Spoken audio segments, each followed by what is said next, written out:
Assalamualaikum warahmatullahi wabarakatuh. Tabikun, jalan-jalan ke Teluk Betung, pemandangannya indah sekali. Saya Arianto dari Universitas Lampung. Izinkan saya presentasi micro teaching hari ini.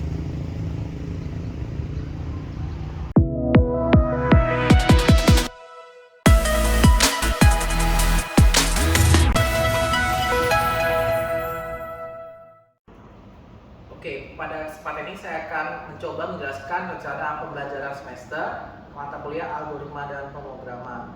Mata kuliah ini diajarkan pada S1 Teknik Elektro Universitas Lampung sebagai mata kuliah wajib dengan beban 3 SKS pada semester 2. Adapun capaian pembelajaran mata kuliah ini atau CPMK-nya adalah mahasiswa mampu menerapkan konsep algoritma dan bahasa pemrograman Python dalam konteks permasalahan teknik listrik, mampu merancang program komputer menggunakan pendekatan program berbasis objek, mampu menerapkan konsep algoritma dan membangun program komputer menggunakan bahasa pemrograman Python berdasarkan algoritma yang sudah dibuat sebelumnya.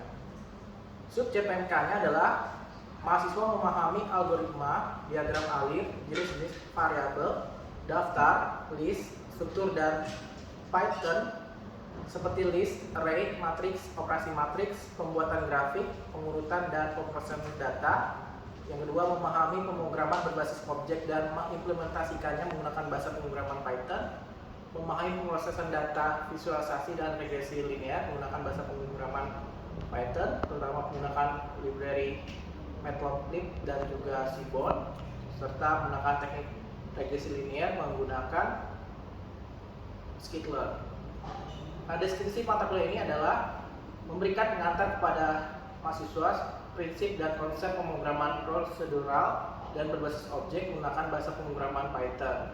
Ini mencakup keterampilan pemrograman dasar seperti algoritma dan struktur data, kode, serta demonstrasi langkah demi langkah dalam membangun program komputer menggunakan bahasa pemrograman Python. Bahan kajian atau materi pembelajarannya, yang pertama dasar pemrograman, algoritma diagram alir, struktur kode, jenis variabel, pernyataan kondisional, struktur data operasi matematika.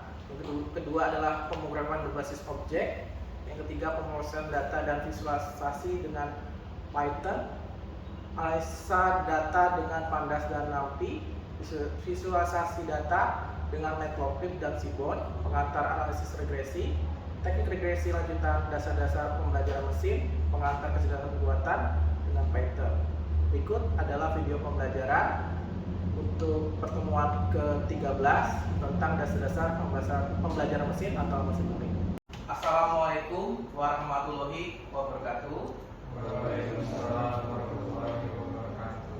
Selamat pagi, salam sejahtera bagi kita semua. Tabikun. Ya pun. Oke, kita lanjutkan perkuliahan kita algoritma dan pemrograman pada hari ini. Minggu lalu kita sudah membahas pertemuan ke-12 tentang teknik regresi. Pada bahasa pemrograman Python, biasa kita gunakan pustaka atau library untuk teknik regresi adalah Skitler. Oke, untuk pertemuan 13 ini kita akan membahas tentang basic dari machine learning atau pembelajaran mesin.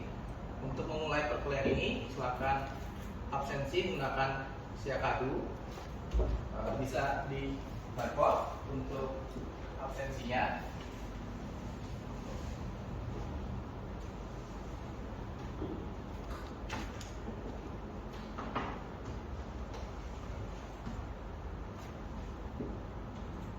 Oke, sudah.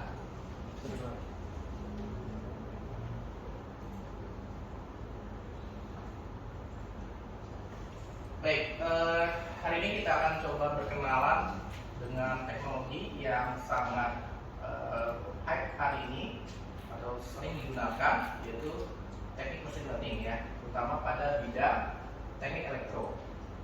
Contohnya adalah robot otonom, pengenalan pola wajah, dan juga untuk memprediksi suatu iklim dan cuaca di suatu lahan pertanian presisi.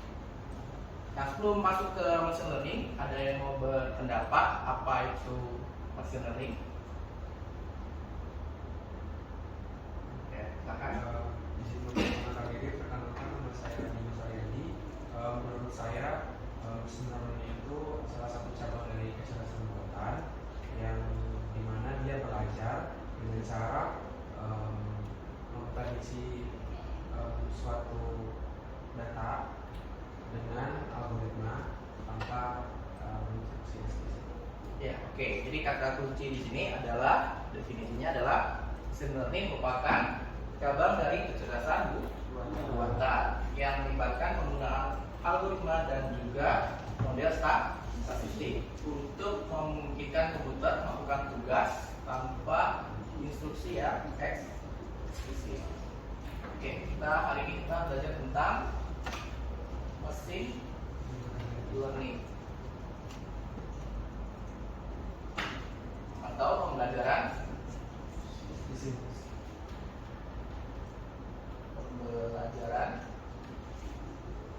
mesin ya.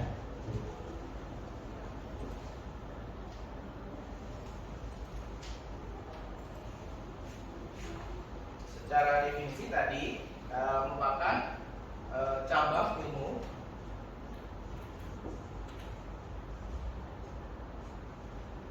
dari kecerdasan buatan ya.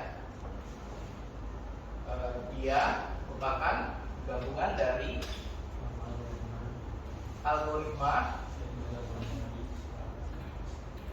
dan juga model statistik. Ya, jadi ada algoritmanya ya, sudah diajarkan tugas pemrograman yang lalu, ya, operasi dan sebagainya, dan juga kita menggunakan metode statistik. Ya, yang minggu lalu kita belajar tentang teknik regresi untuk memungkinkan komputer melakukan tugas secara eksplisit. Nah, itu definisi untuk machine learning. Machine learning itu sendiri ada beberapa jenis dari machine learning. Yang pertama adalah supervised learning dan unsupervised learning. Yang berikutnya adalah reinforcement learning.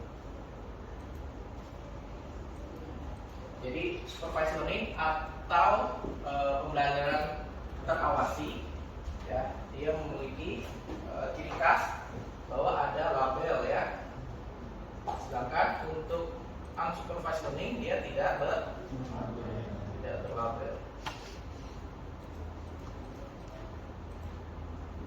Nah, reinforcement learning berdasarkan reward and punishment ya. Nah, supervised learning itu juga kita bisa sebut dengan mengklasifikasi. Sedangkan untuk unsupervised learning dia pola ya, pengelom atau clustering ya, yaitu dari jenis machine learning.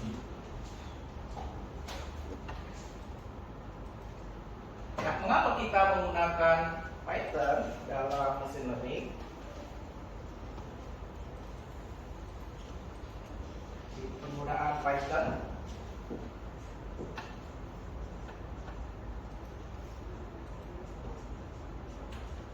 dalam machine learning ya, karena dia pustaka ya, pustakanya lengkap. Ya, kemudahan pemrograman ya.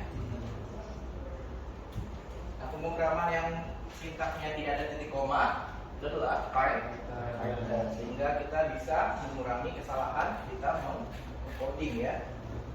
Kemudian komunitas ya.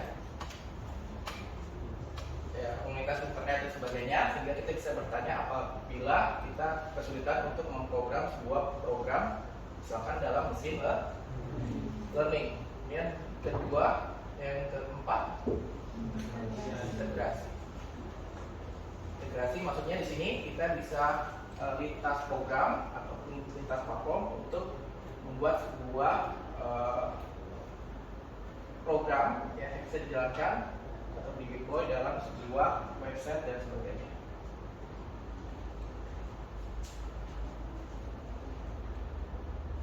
Nah, pustaka yang digunakan biasanya adalah NumPy, Pandas, Matplotlib, Seaborn, Speedlearn, TensorFlow, dan Keras. NumPy merupakan library yang bisa digunakan untuk komputasi numerik seperti penjumlahan, pengurahan, perkalian, penambahan ya. Dengan Pandas melakukan manipulasi dan analisis data, untuk membersihkan data, juga menambah data yang rusak atau jeleknya. Dan Matplotlib dan Seaborn untuk visualisasi data untuk membuat grafik. Sedangkan Speedlearn ya pastinya untuk kita buat planning regresi. Nah, TensorFlow dan Keras merupakan deep learning yang dikembangkan oleh Google ya untuk pengolahan citra dan sebagainya. Nah, ini alur kerja mesin learning.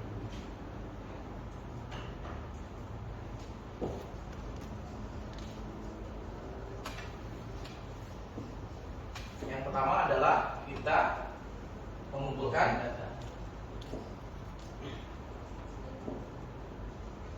Nah, dalam mengumpulkan data, biasanya kita gunakan yang namanya sensor ya. Sensor ya. Ini contohnya adalah sensor suhu ya. Apa sensor suhu?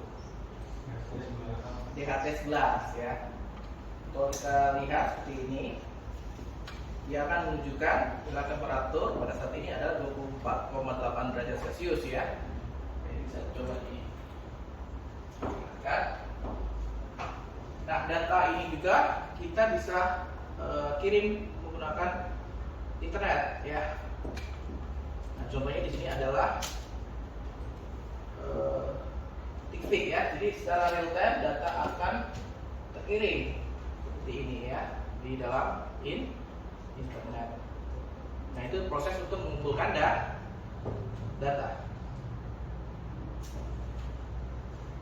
Setelah kita mengumpulkan data, pastinya kita melakukan pra-proses data.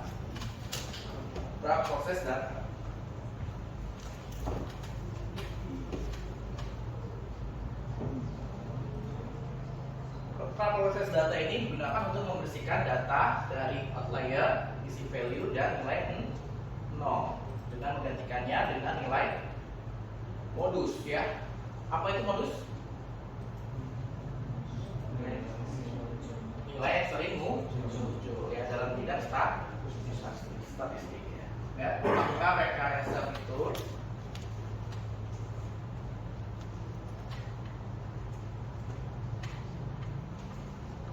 kemudian pemilihan model.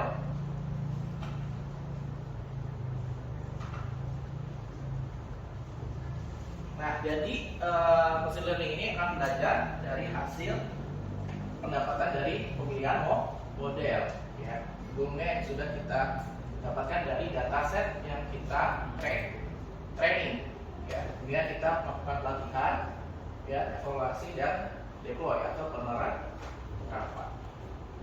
Nah, di sini kita coba sebuah contoh project, yaitu menggunakan prediksi harga rumah ya.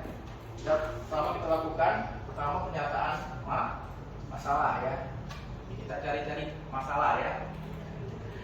Kayak bukan seperti itu ya, kita menerapkan ataupun kita menyiapkan sebuah masalah, yaitu contohnya kita adalah memprediksi harga rumah berdasarkan data ukuran, lokasi, dan jumlah kamar. Terus ada juga disebut dengan ukuran data. Saya dapatkan data dari Kaggle dan melakukan proses data, ya, pemilihan dan pelatihan model, hasil dan isu visualisasi. Menggunakan apa? Matplotlib dan Simbol. Nah, ini coba kita buka Google Colab-nya. Maka dibuka, dicoba. Nah, di sini ada dua program untuk proses data. Nah, di sini saya akan jelaskan programnya. Pertama kita akan mengimport library, ya. Ini jadi sebagai pengenalan dulu, menggunakan library agar namun bagaimana caranya kalian membuat sebuah algoritma machine learning. Kalau kita memanfaatkan library Pandas, ya, digunakan untuk bekerja dengan data dalam format data frame, ya. Kita gunakan Pandas dan ada from Machine Model Section untuk digunakan membagi data menjadi set data latih dan uji. Dan kemudian ada library from Skitlearn Preprocessing Import Standard Scalar digunakan untuk menstandarisasi data. Jadi data itu harus distandarisasi agar mudah diolah dalam model machine learning. Ya, kita melakukan pembuatan dataset. Di sini datasetnya kita gunakan data posing.csv, ya. Kita dapatkan, kita panggil, ya. Setelah itu kita latih, ya, modelnya dengan kode model sama dengan linear regression. Jadi kita gunakan regresi linear di sini untuk membuat objek model menggunakan linear regression.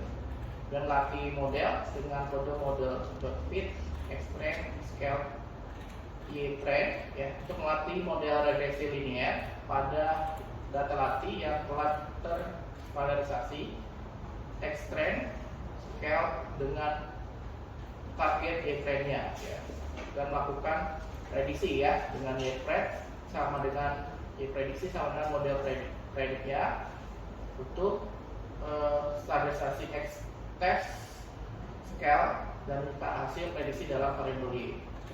Untuk menjelaskan kodenya, dan kita lakukan evaluasi model dengan menghitung nilai MSE atau mean square error-nya, ya, dengan kode MSE sama mean square error antara Y-test dengan Y-prediksi, sehingga kita bisa mencetak hasil dari mean square error-nya berapa, dan dapat lakukan visualisasi menggunakan library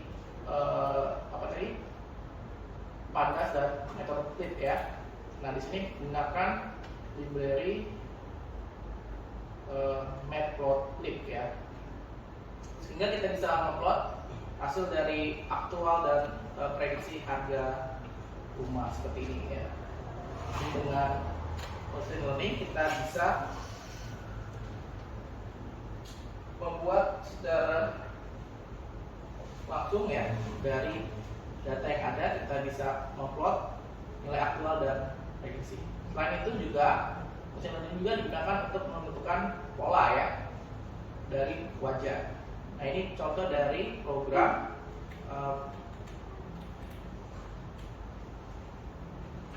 pola wajah, ya, untuk melihat pola wajah agar bisa kita bedakan apakah ini wajah saya atau wajah orang lain. Tinggal di running aja. Nah, secara konsep dia akan mengambil gambar saya terlebih dahulu, ya, mengambil data pola wajah saya.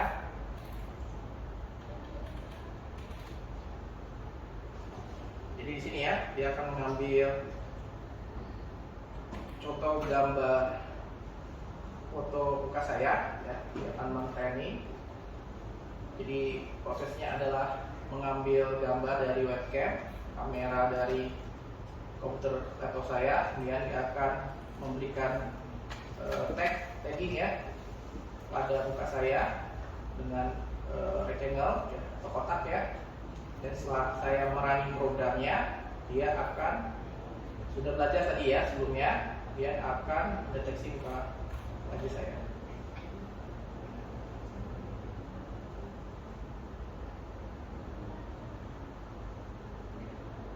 ini ya, saat saya berpindah maka kotaknya akan mendeteksi pas saya. Kalau misalkan tidak ada ya, maka dia akan tidak ada kotaknya. Saat saya ada lagi, itu ya, terus mesin dia belajar sendiri. Jadi data yang saya ambil tadi ya menggunakan webcam. Oke, sampai sini ada yang mau ditanyakan?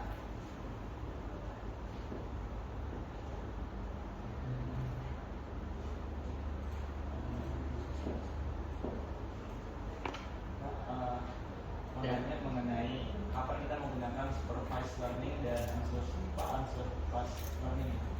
Ya, kapan kita menggunakan supervised learning dan unsupervised learning itu tergantung dari masalah yang kita mau kita selesaikan. Ya. Jadi data yang kita lihat terlebih dahulu, nah itu gunanya untuk processing data ya. Nah di sini ada penjelasan video tentang bagaimana kita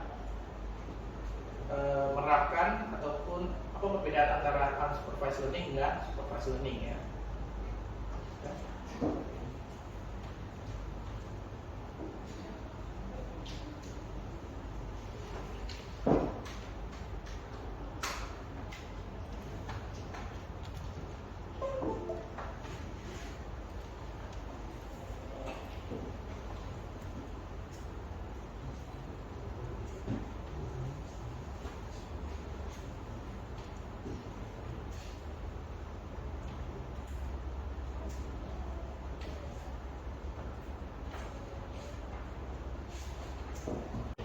Videonya akan lihat ya, saya geser sudah. Let's start with supervised learning.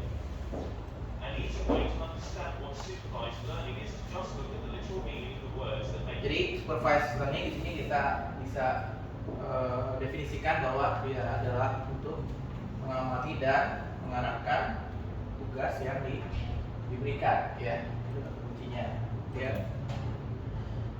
done.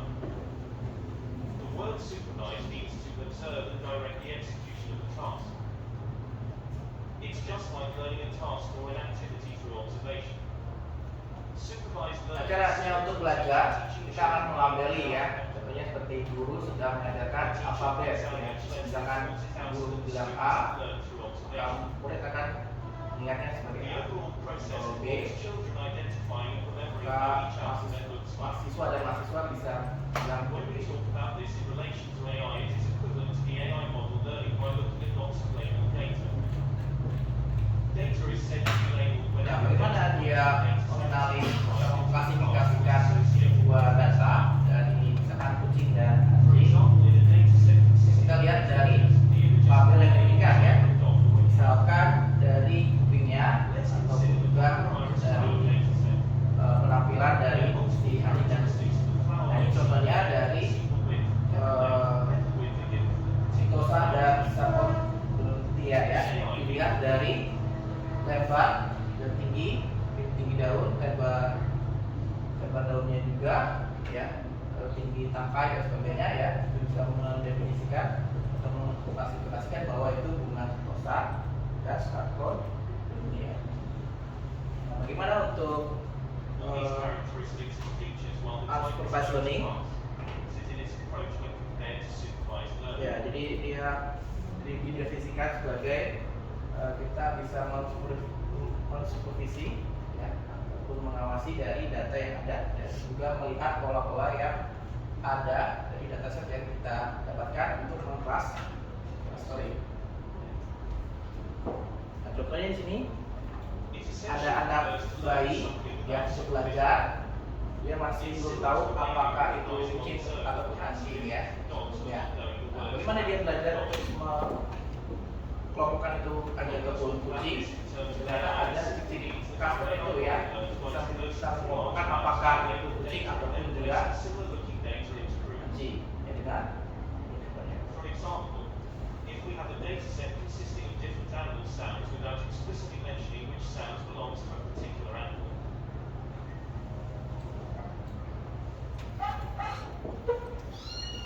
ya, jadi kita bisa mengelompokkannya dengan thus the unsupervised ya, tanpa kita memberikan label apakah itu kucing ataupun anjing. Itu berbeda antara unsupervised learning dan bagaimana kita menerapkannya dalam pengolahan dataset yang kita dapatkan dari pengumpulan data yang sebelumnya. Oke, untuk menambah pemahaman kalian tentang machine learning, kita coba quiz menggunakan Kahoot.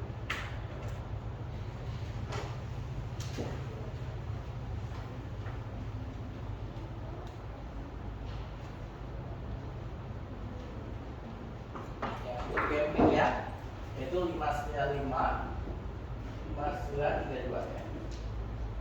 Kunjungi kahoot.it.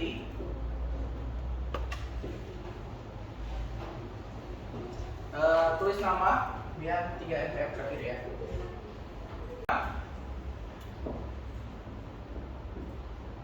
Apa tujuan utama dari algoritma pembelajaran tanpa terawasi?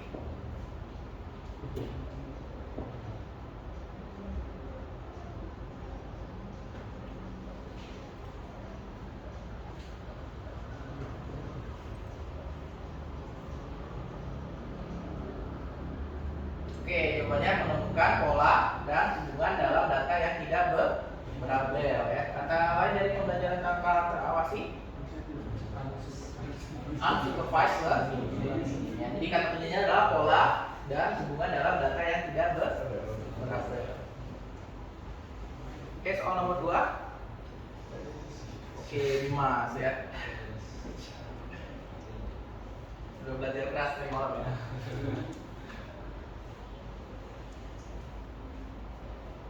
Oke, soal nomor 2, manakah dari berikut ini yang bukan merupakan jenis algoritma pembelajaran mesin?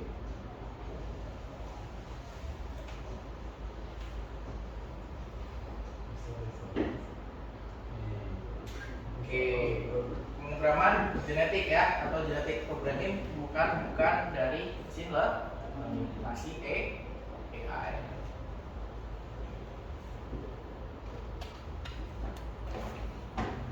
Masih Dimas ya. Manakah dari berikut ini yang merupakan contoh algoritma pembelajaran penguatan?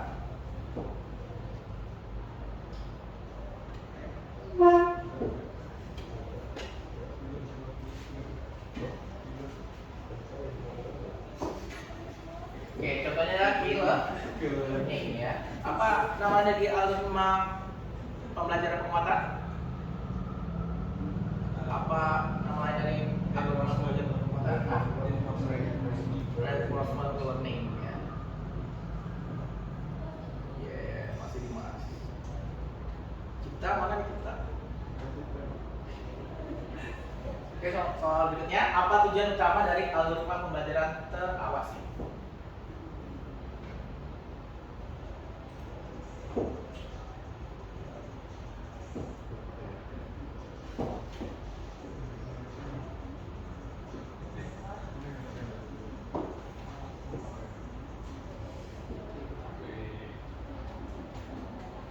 Memprediksi nilai output berdasarkan data input dan label. Berbeda dengan unsupervised learning tadi ya. Oke, soal nomor terakhir. Ya, Cipta Pembalap. Apa tujuan utama dari algoritma pembelajaran penguatan?